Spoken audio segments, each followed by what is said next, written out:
Hello നമസ്കാരം. ഏറ്റവും പുതിയ സിനിമാ വിശേഷങ്ങളുമായി പുതിയൊരു വീഡിയോയിലേക്ക് എല്ലാവർക്കും സ്വാഗതം. മുരളി ഗോപിയുടെ തിരക്കഥയിൽ മോഹൻലാൽ നായകനായി പൃഥ്വിരാജ് സംവിധാനം ചെയ്ത് മാർച്ച് 27-ന് തിയേറ്ററിലെത്തിയ ബിഗ് ബഡ്ജറ്റ് പാൻ ഇന്ത്യൻ സിനിമയാണ് എമ്പുരാൻ. ചിത്രം ആദ്യ 28 ദിവസം പിന്നിട്ട് ഇന്ന് OTT-ലേക്ക് വഴിമാറുകയാണ്. ഇന്ന് അർദ്ധരാത്രി 12 മണിയോടെ ജിയോ ഹോട്ട്സ്റ്റാർ വഴി ഈ ചിത്രത്തിന്റെ OTT സ്ട്രീമിംഗ് ആരംഭിക്കും. ചിത്രം നിലവിൽ ഇതുവരെ കേരള കളക്ഷനായി കളക്ട് ചെയ്തിരിക്കുന്നത് 86,30,00,000 രൂപയാണ്. ബിസിനസ് തിയേറ്റർ കളക്ഷൻ ഉൾപ്പെടെ ലോകമെമ്പാടുമായി ഈ സിനിമ 325 കോടിക്ക് മുകളിലാണ് കളക്ട് ചെയ്തിട്ടുള്ളത്. നിലവിൽ ഈ സിനിമ തിയേറ്റർ വഴി ഷെയർ നേടിയെടുത്തിരിക്കുന്നത് 116 കോടി രൂപയാണ്. ഏഷ്യാനെറ്റ് സാറ്റലൈറ്റ് റൈറ്റ്സും OTT റൈറ്റ്സ് ജിയോ ഹോട്ട്സ്റ്റാറുമാണ്. ഏകദേശം 35 കോടി രൂപയ്ക്കാണ് ഈ സിനിമയുടെ OTT സാറ്റലൈറ്റ് റൈറ്റ്സ് വിറ്റഴിക്കപ്പെട്ടത്. നേരത്തെ ഈ സിനിമയുടെ ഓവർസീസ് റൈറ്റ്സ് വിറ്റഴിക്കപ്പെട്ടത് 30 കോടി രൂപയ്ക്കായിരുന്നു. നിലവിൽ ഇതുവരെ 65 കോടി ബിസിനസ് ചെയ്യപ്പെട്ട ഈ സിനിമയുടെ തിയേറ്റർ ഷെയറായ 116 കോടി രൂപ ഉൾപ്പെടെ 181 കോടി രൂപയാണ് ഈ സിനിമയുടെ നിർമ്മാതാക്കൾക്ക് ലഭിച്ചിട്ടുള്ളത്. വിഷു റിലീസ് ചിത്രങ്ങളിൽ വമ്പൻ തരംഗമായി മുന്നേറിക്കൊണ്ടിരിക്കുന്ന ആലപ്പുഴ ജിംഖാനയുടെ രണ്ടാമത്തെ ബുധനാഴ്ച കൂടിയായ 14 ദിവസമാണ് ഇന്ന് പിന്നിടുന്നത്. നസ്രിയ നായകനായി ഖാലിദ് റഹ്മാൻ തിരക്കഥയിൽ സംവിധാനം ചെയ്ത ഈ സിനിമ ആദ്യ 12 ദിവസം കൊണ്ട് കേരള കളക്ഷനായി 32,15,00,000 രൂപയായിരുന്നു കളക്ട് ചെയ്തിരുന്നത്. 13 ദിവസം എന്നതിന്റെ ചൊവ്വാഴ്ച ഈ സിനിമയുടെ കേരള കളക്ഷൻ 1,14,00,000 രൂപയായിരുന്നു. അങ്ങനെ ആദ്യ 13 ദിവസം കൊണ്ട് കേരള കളക്ഷനായി 33,29,00,000 രൂപയാണ് ഈ സിനിമ കളക്ട് ചെയ്തിട്ടുള്ളത്. 14-ാം ദിവസമായി ഇന്ന് ബുധനാഴ്ചയും ഈ സിനിമ 1 കോടിക്ക് മുകളിൽ കേരള കളക്ഷൻ നേടിയെടുത്തിട്ടുണ്ട്. നിലവിൽ ഈ സിനിമയുടെ ആദ്യ 14 ദിവസത്തെ കേരള കളക്ഷൻ 34,50,00,000 റേഞ്ചിലാണ്. ആദ്യ 12 ദിവസം കൊണ്ട് വേൾഡ് വൈഡ് ബോക്സ് ഓഫീസിനായി 56,10,00,000 കളക്ട് ചെയ്ത ഈ സിനിമ 13-ാം ദിവസം എന്നതിന്റെ ചൊവ്വാഴ്ചയോടെ ഈ സിനിമയുടെ വേൾഡ് വൈഡ് ബോക്സ് ഓഫീസ് 58 കോടിക്ക് മുകളിൽ എത്തിച്ചേർന്നിരുന്നു. 14-ാം ദിവസമായി ഇന്ന് ബുധനാഴ്ചയോടെ ഈ സിനിമയുടെ വേൾഡ് വൈഡ് ബോക്സ് ഓഫീസ് 60 കോടിക്ക് മുകളിലാണ് എത്തിച്ചേർന്നിട്ടുള്ളത്. ബേസിൽ ജോസഫ് നായകനായി നവാഗതനായ ശിവപ്രസാദ് സംവിധാനം ചെയ്ത് ഏപ്രിൽ 10-ന് വിഷു റിലീസായി തിയേറ്ററിലെത്തിയ മലയാള സിനിമയാണ് മരണമാസ്. ഈ ചിത്രം 13-ാം ദിവസമായി ഇന്നലെ ചൊവ്വാഴ്ച കേരളത്തിൽ കളക്ട് ചെയ്തത് 38 ലക്ഷം രൂപയാണ്. ആദ്യ 13 ദിവസം കൊണ്ട് 11,39,00,000 കളക്ട് ചെയ്ത ഈ സിനിമയുടെ 14-ാം ദിവസമായി ഇന്ന് ബുധനാഴ്ച ഈ സിനിമയുടെ കേരള കളക്ഷൻ പ്രതീക്ഷിക്കുന്നത് 35 ലക്ഷം റേഞ്ചിലാണ്. അങ്ങനെ ആദ്യ 14 ദിവസം കൊണ്ട് കേരള കളക്ഷനായി 11,75,00,000 റേഞ്ചിലാണ് ഈ സിനിമ കളക്ട് ചെയ്തിട്ടുള്ളത്. സിനിമയുടെ 14 ദിവസത്തെ world wide box office collection 16 കോടിക്ക് മുകളിലാണ് പ്രതീക്ഷിക്കുന്നത്. 8 കോടി ബഡ്ജറ്റ് പ്രതീക്ഷിക്കുന്ന ഈ സിനിമ നിലവിൽ ആവറേജ് വിജയം സ്വന്തമാക്കിയിട്ടുണ്ട്. മമ്മൂട്ടി നായകനായി ടിനോ ടെന്നീസ് തിരക്കഥയിൽ സംവിധാനം ചെയ്ത് ഏപ്രിൽ 10-ന് വിഷു ക്ലാഷ് റിലീസായി തിയേറ്ററിലെത്തിയ മലയാള സിനിമയാണ് ബസൂക്ക.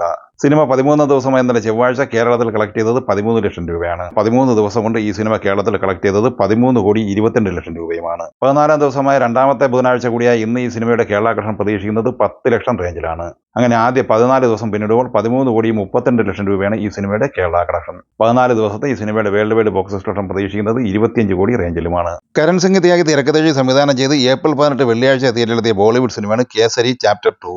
അക്ഷയ് കുമാർ, മാധവൻ, അനന്യ പാണ്ഡെ എന്നിങ്ങനെ താരനിരയുള്ള ഈ സിനിമയുടെ ആദ്യ 5 ദിവസ കളക്ഷൻ റിപ്പോർട്ട് പുറത്തു വന്നിരിക്കുകയാണ്. ചിത്രത്തിന്റെ ആദ്യ ദിവസമായ വെള്ളിയാഴ്ചയിലെ ഇന്ത്യൻ നെറ്റ് കളക്ഷൻ 7,84,00,000 രൂപയും രണ്ടാം ദിവസമായ ശനിയാഴ്ചയിലെ കളക്ഷൻ 10,08,00,000 രൂപയുമാണ്. മൂന്നാം ദിവസമായ ഞായറാഴ്ച 11,70,00,000 രൂപയും നാലാം ദിവസമായ തിങ്കളാഴ്ച 4,50,00,000 കളക്ട് ചെയ്ത ഈ സിനിമ 5-ാം ദിവസമായ ഇന്നലെ ചൊവ്വാഴ്ച ഇന്ത്യൻ നെറ്റ് കളക്ഷനായി കളക്ട് ചെയ്തത് 5,04,00,000 രൂപയുമാണ്. ടോട്ടൽ 39,16,00,000 രൂപയാണ് ആദ്യ 5 ദിവസം കൊണ്ട് ഇന്ത്യൻ നെറ്റ് കളക്ഷനായി ഈ സിനിമ സ്വന്തമാക്കിയത്. ചിത്രം 5 ദിവസം കൊണ്ട് ഇന്ത്യൻ ഗ്രോസ് കളക്ഷനായി കളക്ട് ചെയ്തത് 46,56,00,000 രൂപയാണ്. സിനിമ 5 ദിവസം കൊണ്ട് GCC ഓവർസീസ് രാജ്യങ്ങളിൽ നിന്ന് കളക്ട് ചെയ്തത് 18 കോടി രൂപയുമാണ്. ചിത്രത്തിന്റെ ആദ്യ 5 ദിവസത്തെ world wide box office collection 64,56,00,000 രൂപയുമാണ്. കാർത്തിക് സുബ്രാജ് തിരക്കഥയിൽ സംവിധാനം ചെയ്യുന്ന തമിഴ് റൊമാന്റിക് ആക്ഷൻ ത്രില്ലർ സിനിമയാണ് റെട്രോ അഥവാ ലവ്, ലാഫ്റ്റർ ആൻഡ് വാർ. സൂര്യ, പൂജ ഹെഗ്ഡെ എന്നിവർ പ്രധാന താരങ്ങളാകുന്ന ഈ സിനിമ മെയ് 1-നാണ് തിയേറ്ററിലെത്തുന്നത്. ശ്രേയസ് കിട്ട ഛായാഗ്രഹണവും എഡിറ്റിംഗ് ഷഫീഖ് മുഹമ്മദ് അലിയുമാണ്. ചിത്രത്തിന് സംഗീതം പറഞ്ഞിരിക്കുന്നത് സന്തോഷ് നാരായണനുമാണ്. 2 മണിക്കൂർ 49 മിനിറ്റ് ദൈർഘ്യമുള്ള ഈ സിനിമയുടെ ബഡ്ജറ്റ് 65 കോടി രൂപയാണ്.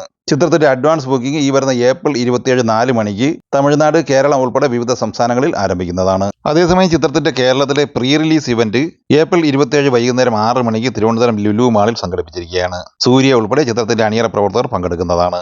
മാത്യു തോമസ് നായകനാകുന്ന മലയാളത്തിലെ ആദ്യത്തെ hybrid animation and live action 3D ചിത്രമാണ് ലവ്ലി. നേരത്തെ പലതവണ റിലീസിംഗ് തീയതി പ്രഖ്യാപിക്കുകയും പിന്നീട് റിലീസിംഗ് മാറ്റിവെക്കുകയും ചെയ്ത ഈ സിനിമയുടെ ഏറ്റവും പുതിയ റിലീസിംഗ് തീയതി പ്രഖ്യാപിച്ചിരിക്കുകയാണ്. മെയ് 2-ന് ഈ സിനിമ തിയേറ്ററിലെത്തുന്നതാണ്. ദിലീഷ് കരുണാകരൻ തിരക്കഥയിൽ സംവിധാനം ചെയ്യുന്ന ഈ സിനിമയുടെ ഛായാഗ്രഹണം നിർവഹിച്ചിരിക്കുന്നത് ആഷിഖ് കപൂറാണ്. കിരൺദാസ് എഡിറ്റിംഗും വിഷ്ണു വിജയ് സംഗീതവും നിർവഹിച്ചിരിക്കുന്നു. ചിത്രത്തിൽ മനോജ് കെ ജയൻ, ഉണ്ണിമായ പ്രസാദ്, ബാബുരാജ്, പ്രശാന്ത് മുരളി എന്നിങ്ങനെയാണ് മറ്റ് അഭിനേതാക്കൾ. മോഹൻലാൽ, ശോഭന എന്നിവർ പ്രധാന താരങ്ങളായി തരുൺമൂർത്തി തിരക്കഥയിൽ സംവിധാനം ചെയ്ത് ഏപ്രിൽ 25 വെള്ളിയാഴ്ച തിയേറ്ററിലെത്തുന്ന തുടരും എന്ന സിനിമയുടെ അഡ്വാൻസ് ബുക്കിംഗ് ഇന്ന് രാവിലെ 10 മണിക്കാണ് ആരംഭിച്ചത്.